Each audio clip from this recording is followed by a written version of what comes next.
again as we jump into the Land of Dawn with Taz starting on the orange buff and Del Rosario doing the same on the opposite side.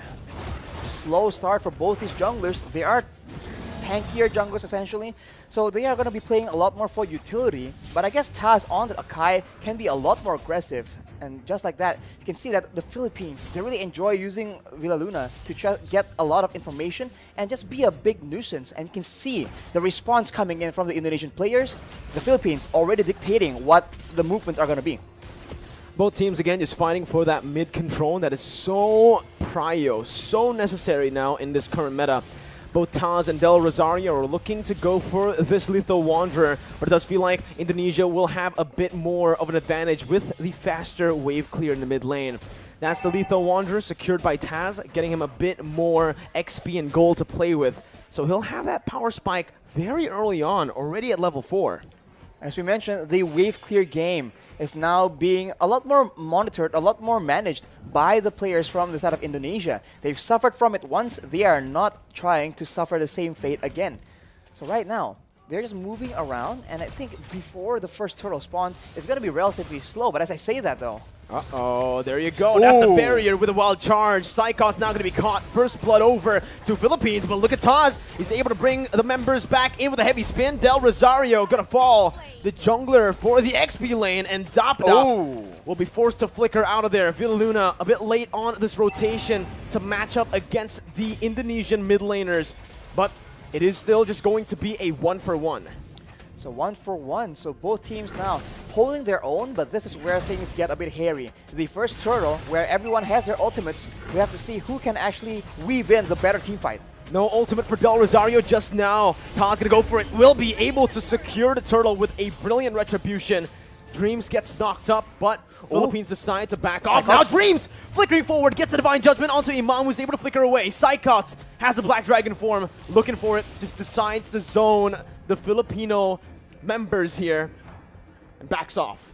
Back away, and we can take a look at how the changes have impacted this Faramis, right? The Cult Altar was used in that fight, and with one single spell, the rest of the team from Indonesia is able to melt down that HP bar. So it really isn't an all-win teamfight solution, but it is very situationally used to help save members from big burst damage.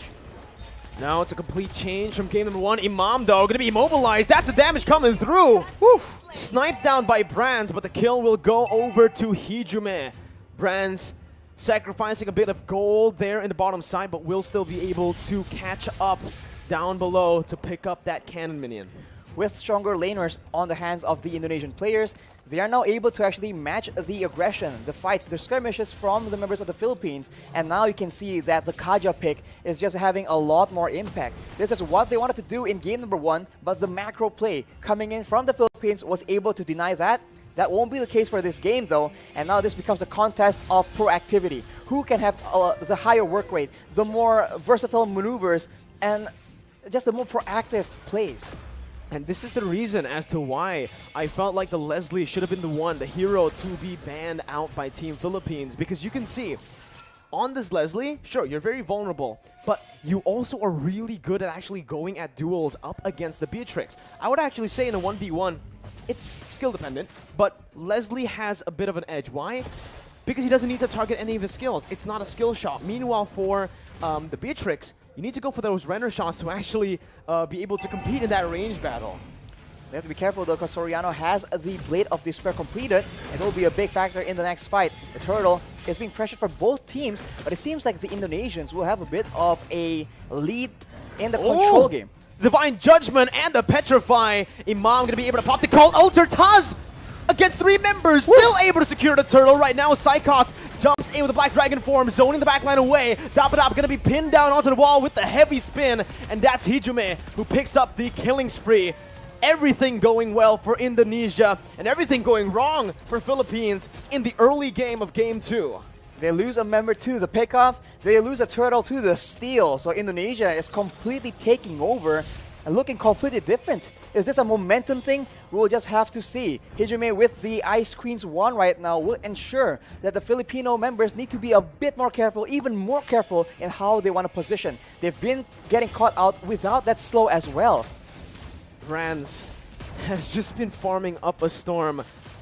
I really want to take a look at these items, right? It's a good steal by Soriano, but he got full turret gold, clearing waves constantly. He should have more gold than Soriano here with the assist that he got as well. But here in the mid lane, the bottom side river, Del Rosario going to be chained up again, and that's the pin down by the heavy spin. Del Rosario going to fall for the second time in this game. Dreams with another divine judgment over to Imam, as that's the Nibiru's passion dealing no damage over to Taz, who jumps in again. Soriano zoned away, but the damage coming from Brands, shooting him down. Dapadap finally rotating towards that bottom side, but it's a bit too late once again.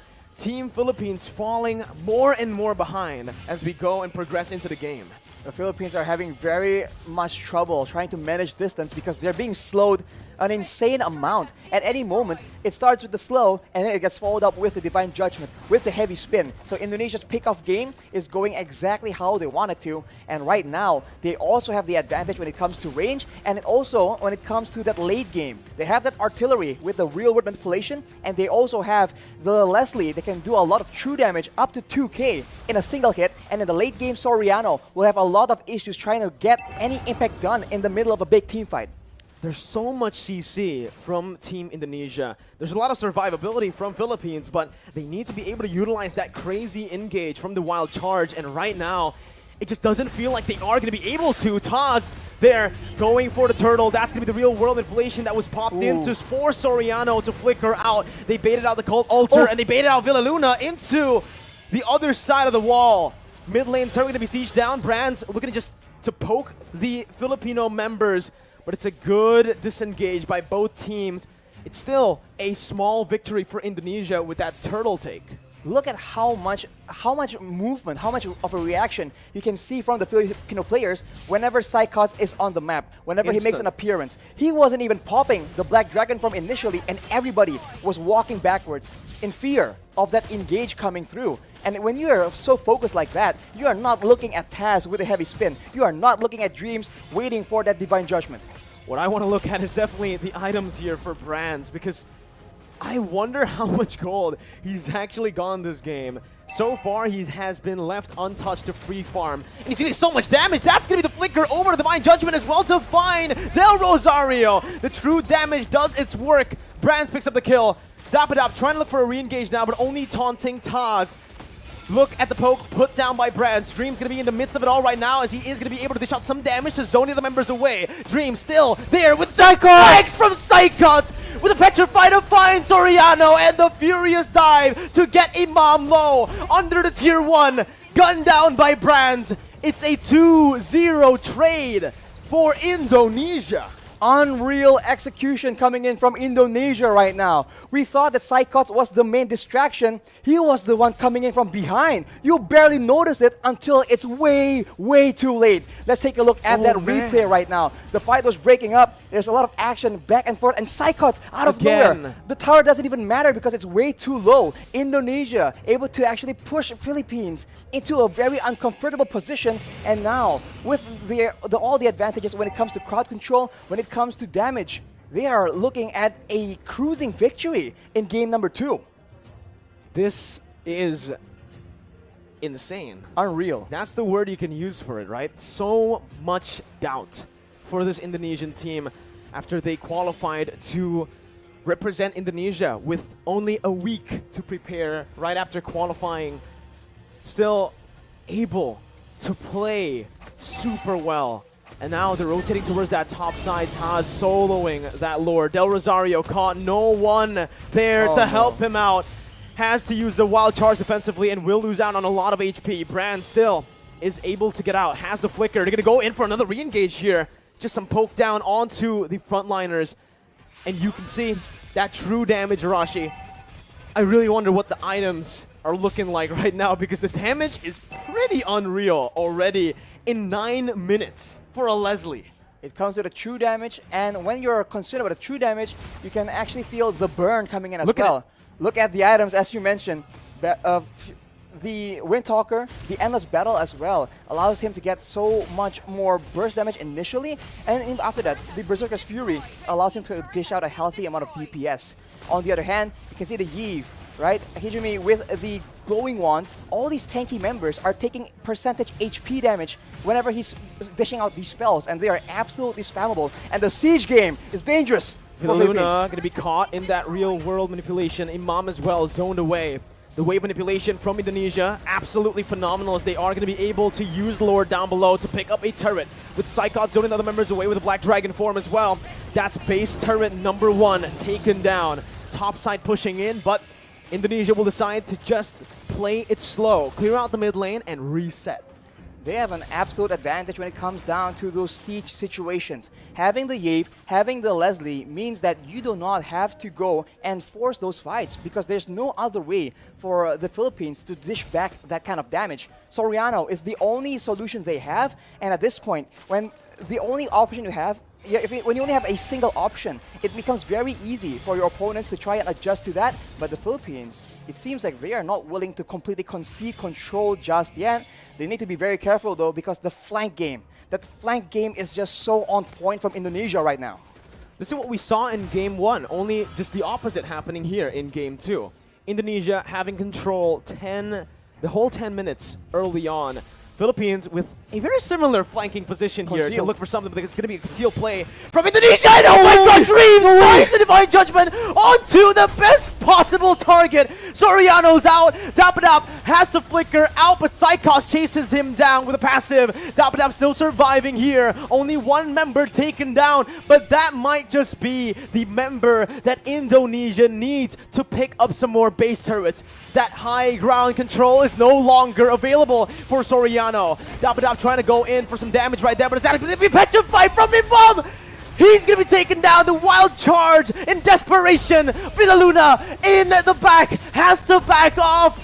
It's an absolutely insane game and an insane performance from Indonesia as they knock Philippines down to the lower brackets. How? What? Oh my. We have no words left right now. How was that possible? That is insane from Indonesia. The awareness to know where are the members from the Philippines, who to target in the middle of everything against a team as patient, as disciplined as the Philippines. Dream was able to find Soriano, and even afterwards, Psychots just denying that cult altar by going with that Petrify Furious Dive combo. Everything is just going so smoothly for them. It doesn't make sense. How is this possible? Well, sometimes you ask these questions and even I don't know the caster how to curse answer has broken, by the way. They broke the caster curse, but what a performance by an Indonesian team that was doubted, that Absolutely was hated, doubted. that was not trusted. Nobody, or just a few people trusted this roster, and they definitely sent a statement to everybody, especially the haters, that they're here for the trophy. They're not here just to participate. They're here to conquer. And so far,